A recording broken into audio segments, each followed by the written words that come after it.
Olá, aqui estamos nós mais uma vez para o Prosa Sem Censura, diretamente da Escola de Comunicações e Artes da Universidade de São Paulo.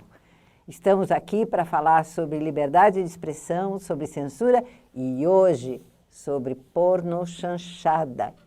Para falar sobre isso, nós contamos com o pesquisador, professor Caio Lamas, que fez uma pesquisa intensa a respeito da liberação e da censura dos filmes brasileiros de pornochanchada. Para entrevistar num assunto tão picante, nós temos aqui o nosso pesquisador, Walter de Souza Júnior, que vocês já conhecem, né? Bom, vamos lá. Eu tenho certeza que vocês vão gostar bastante da entrevista de hoje. Caio, o que fez você se interessar por estudar a censura aos filmes de pornochanchada, que a gente chama de pornôs?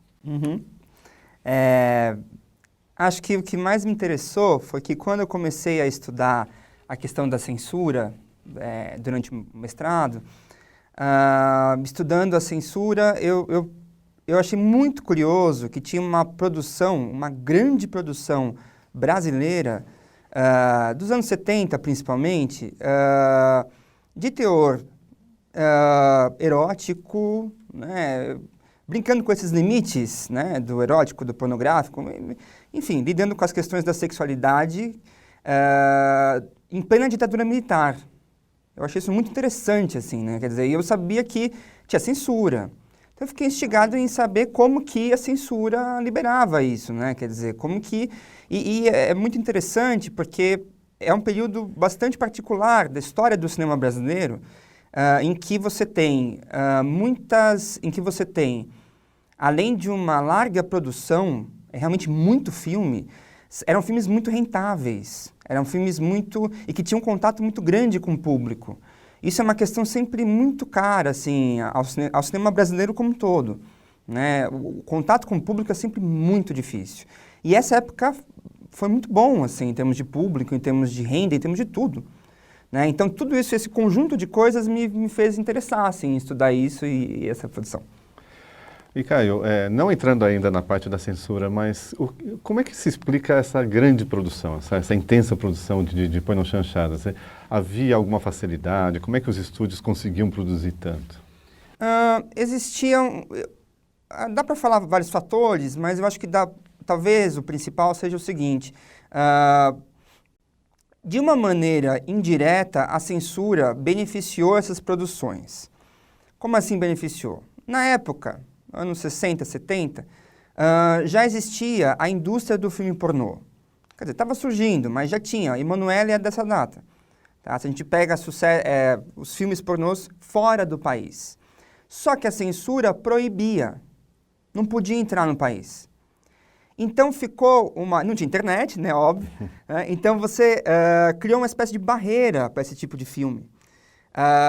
E os produtores brasileiros se aproveitaram disso e viram um potencial.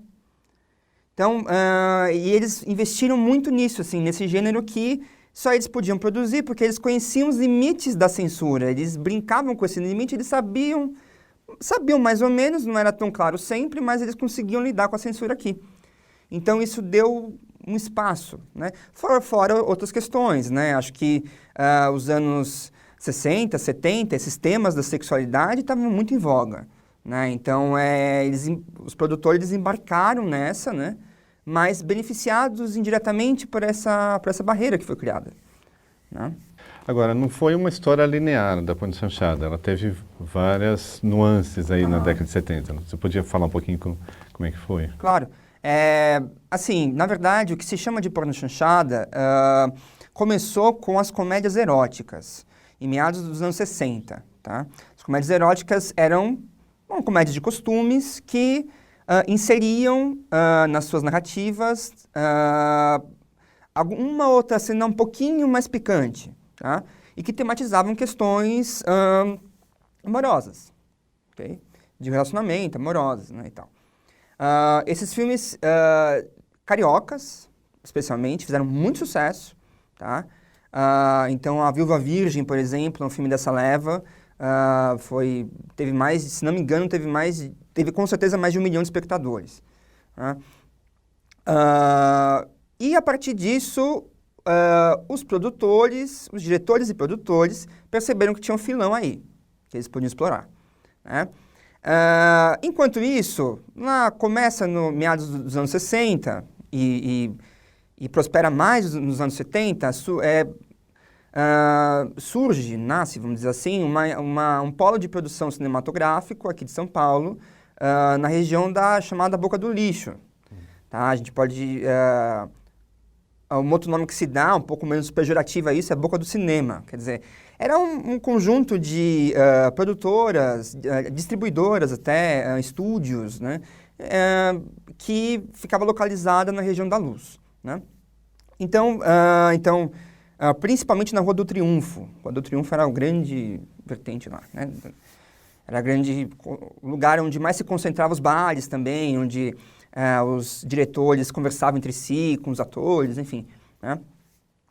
E esse pessoal de São Paulo, mais do que focar na comédia erótica em si, eles, na verdade, começaram a fazer todo tipo de filme que você imaginar. Então, faroeste, suspense, terror, drama, todo quanto tipo de filme. Né? Mas todos eles com alguma pitadinha... ou de relação amorosa, ou de sexo, tinha alguma coisa lá que eles tocavam no assunto, sempre, né? Inclusive, uma coisa bem interessante é que os títulos dos filmes são engraçadíssimos, assim, são super apelativos. Você pega os títulos dos filmes, parece que vai ser o Bacanal. Aí você vai lá assistir, é quase nada. Um de vocês que tá lá. Você lembra de alguns? Tem, por exemplo, os que eu analisei, Amadas e Violentadas, Ilha dos Prazeres Proibidos, né? Histórias que nossas babás não contavam. Quer dizer, Noite das Taras, né? Quer dizer, eram títulos assim, 19 Mulheres e um Homem. Né? Eram títulos desse calibre, né? Todos esses... só que todos esses filmes foram apelidados de porno chanchada. Pela crítica e tudo mais. Mesmo que fosse um drama. Mesmo que fosse um drama. Sim, quer dizer, ficou um termo um pouco genérico para falar o que se pode chamar de abrigo de gêneros, né? Então, um monte de filme diferente. O que dá para dizer em comum entre eles? Todos eles tocavam na questão da sexualidade, ok? Feitos prioritariamente por um público de baixo poder aquisitivo, né? Então, pouco dinheiro. E a maior parte deles com uma precariedade técnica, assim, gritante. Você via, assim, eram filmes rodados no quintal, assim, muitas vezes na casa de praia dos produtores, era muito comum isso. Né? Então, era isso, são diferentes tipos de filmes e o que aconteceu foi que, durante os anos 70, conforme o tempo foi passando, a censura foi afrouxando com o tempo. Ela começou a perder também legitimidade interna dentro do próprio regime, né? No final, em 79, por exemplo, as coisas estão bem mais frouxas, então começam a passar coisas mais picantes mesmo, até que, no início dos anos 80, né, é liberado pela justiça, né, o Império dos Sentidos, né, que é um filme japonês, que não tem nada a ver com pornografia nesse sentido, não é um filme pornô. Ele é um filme bastante tenso, por sinal, assim, é um drama de época, né, se não me engano, é um senhor feudal e uma concubina, algo assim.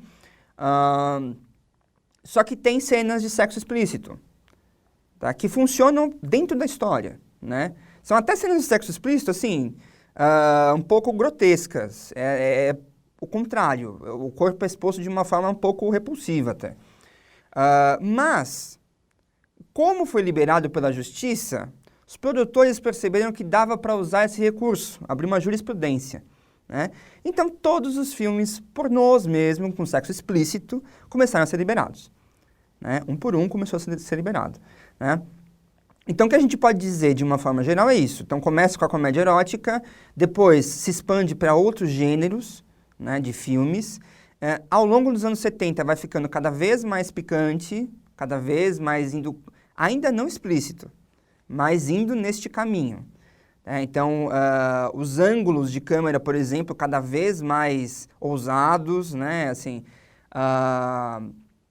as cenas, de uma maneira geral, cada vez mais ousadas, até que chega no explícito, isso por volta de 81, 82, com o lançamento do primeiro filme, do primeiro longa-metragem pornô que se tem notícia, pelo menos no circuito comercial, né, que é o Coisas Eróticas, né? Esse filme é o primeiro, e aí, inclusive, é interessante, porque esse filme fez fila na porta dos cinemas, né? Era uma novidade, não é? Quer dizer, e depois disso foi o pornô. A pornochanchada não achou mais o espaço dela dentro disso. Caio, qual é a diferença que a gente pode estabelecer entre erotismo, pornografia e obscenidade? Tá. O limite entre erotismo e pornografia não é um limite muito rígido, muito fixo. Por quê? Claro que tem várias definições disso, tá? Assim, pode ser... O que eu vou falar aqui não é definitivo para todas as situações. Mas dá para dizer que essas duas palavrinhas, né, têm relação, primeiro de tudo, com a obscenidade, né? O que é obsceno? Obsceno é tudo aquilo que, de alguma forma, desafia com um interdito ligado à sexualidade. Na verdade, há um interdito social. Como assim interdito? A tudo que é proibido. Okay? Quer dizer, o significado de obsceno, se a gente for ver lá atrás, é fora de cena. Quer dizer, é colocar em cena tudo aquilo que deveria estar fora. Não deveria estar, né? Não deveria estar. Então, o obsceno, por isso que obsceno é uma categoria geral. Você pode ter, sei lá, se você expõe vísceras de um personagem em um filme, isso é obsceno. Pode ser considerado obsceno. Né? Quer dizer, então não é necessariamente pornográfico, né? É um pouco mais amplo. Então, sempre desafiando isso. E esses limites do que é proibido e do que não é proibido variam muito de acordo com as sociedades e com o tempo. Não é? Quer dizer, enfim, o que você pode mostrar ou o que você pode não mostrar, né? Isso nas mídias e mesmo no dia a dia, né? Então, falando um pouco geral, assim, pornografia é aquilo que desafia esse limite, assim, que desafia, que rompe, que toda hora busca, de alguma maneira, enfim, atravessar essa barreira, né? Então, não à toa, os filmes pornôs, boa parte deles, trabalha com fantasias. É muito comum.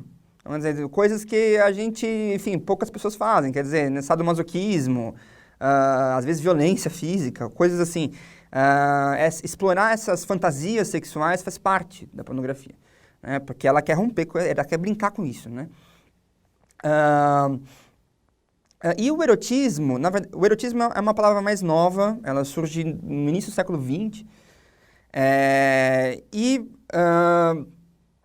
a gente pode dizer que o erotismo, ele tematiza também a sexualidade, como a pornografia, ele, de alguma maneira, ele também desafia esse limite do interdito, mas um pouco menos. Ele é um pouco... a intenção do erotismo, em tese, não é desafiar propriamente, né? Não é atravessar essa barreira, é brincar com ela, né? Mas não de atravessar. Né? Com talvez uma abertura um pouco maior a relações amorosas. Né? A pornografia geralmente é muito dura, né? Assim, ela é mais explícita nesse sentido. O erotismo abre brecha mais para subentendidos, para sutilezas, para coisas que estão, enfim, para coisas que não o sexo brutalmente falando. Né? Caio, você analisou 5 filmes, foi isso na sua pesquisa? E aí como é que se deu esse processo de censura? Havia um acesso dos produtores aos censores, que era em Brasília, não era aqui em São Paulo, né? Já tinha mudado. Como é que acontecia esse processo? Havia negociação? Havia margem para mudar alguma coisa? Sim, toda hora, toda hora. Isso, aliás, eu creio que em outras instâncias da produção das mídias, né? E sim, havia muita negociação. Era muito comum você ver censores que você vê de forma parecida com o teatro, por exemplo, colocar cenas a mais picantes de propósito para serem cortados, isso era muito comum. A censura era levada em consideração sempre, né, quando se fazia o filme. E tinham inclusive escritórios especializados nisso, em representar os produtores lá em Brasília. Eles faziam só isso. Então, isso é muito... Se você vê os processos de censura, você encontra essas empresas, assim, né, que faziam só isso. Elas iam lá e negociavam com censores.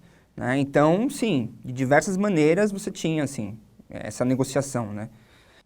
Caio, e agora que nós não temos mais uma censura oficial, você acha que nós estamos numa sociedade mais permissiva ou mais moralista? Qual é a sua opinião? Olha, eu acho que assim, de certa... Bom, com o advento da internet, né, dá para dizer que as portas se abriram, assim, né? Quer dizer, toda a produção pornô propriamente, audiovisual, que vem de fora do país, veio para cá, né? Então, a circulação dessas obras audiovisuais é muito mais intensa e rápida hoje do que era antes, né? Então, assim, essa circulação é muito intensa. Nós não temos a censura como órgão estatal. Isso é verdade, né? Apesar da interferência do judiciário, né? Eventualmente, quer dizer. Agora, assim, se é mais ou menos moralista,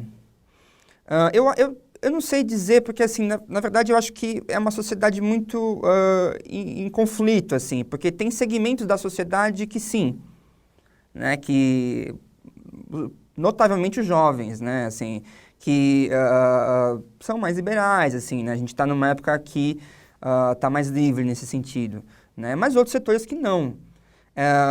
É interessante pensar que